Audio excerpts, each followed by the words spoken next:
So with Sebastian, in regards to the parting between Sebastian and Madam X, it wasn't that he wasn't great. He was freaking great. Mm-hmm.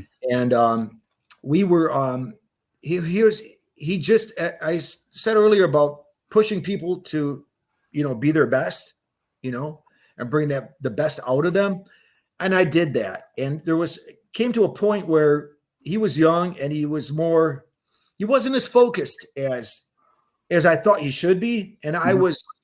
I felt a certain amount of urgency to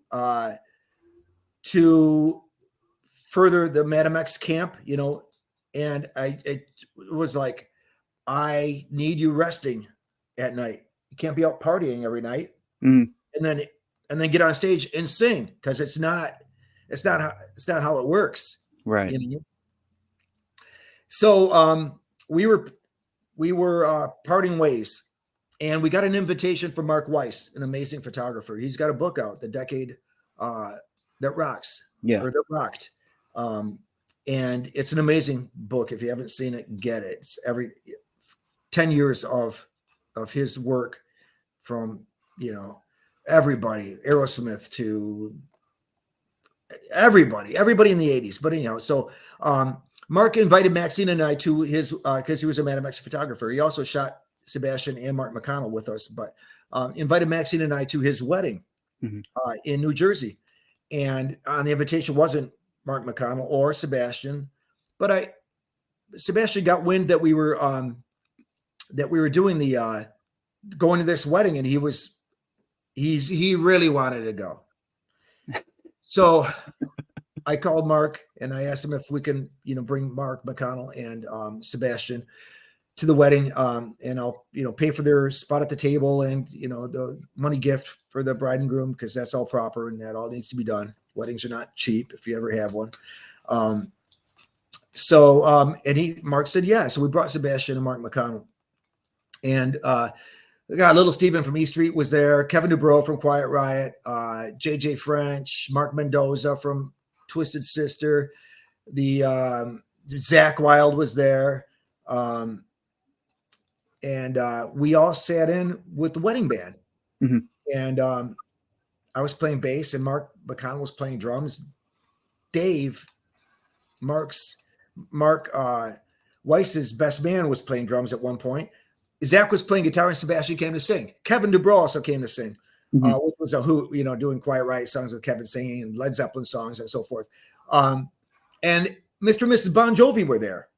And Dave, Mark Weiss's best man, was a liaison for the Bon Jovi camp in Skid Row. And he said, we're putting a band together called Skid Row, and your guy would be perfect for the group. Do you mind if I get his number? I'm going like, as a matter of fact, he's really not our guy, anymore. But yeah, so, I brought Sebastian over to meet Dave, and Dave introduced Sebastian to Mr. and Mrs. Bon Jovi, and they started trading numbers.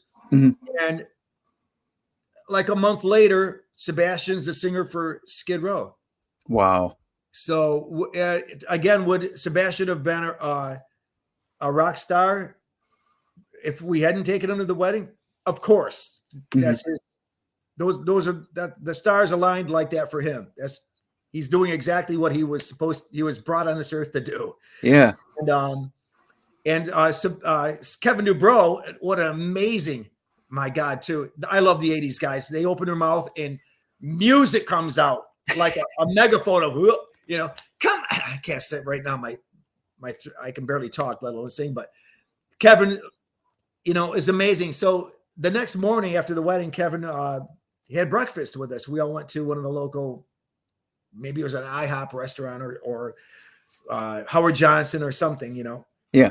restaurant. And Kevin shared his road stories with us for a couple hours while we had breakfast in the morning. And I was going to pick up the bill, and Kevin grabbed the bill and put his credit card on it and said, no, I have this. And so Kevin DuBrow bought Madam X breakfast in New Jersey. And I was, it's those little things in life, those little memories that are really the gems and the jewels of life. Yeah. across the board. Absolutely. I love that, man. Thank you for sharing that story. It was that meant a lot to me. And Kevin, again, being a genuine, super nice guy. We talked about Ronnie Dio being an amazing human being and being super kind and generous and really down to earth. And likewise, Kevin DuBrow, the same thing. You know, it's the bigger they are, I've had lunch and dinner with Ted Nugent on many occasions. Yeah. And he is just a super human being. Like, you know, he'll tell you his policies and his, you know, but he's like a super genuine, guy too. Same to Rob Zombie as well. It's like really, it's these little gems. Rob Halford used to sit in with us in Madam X in the 80s. Yeah. In Phoenix. Rob was living out there at the time. I remember playing. Rob came. We heard it. Rob Halford in the audience, and we did a lot of Judas Priest at that time as Madam X as a cover band. Yeah. Also playing some original music.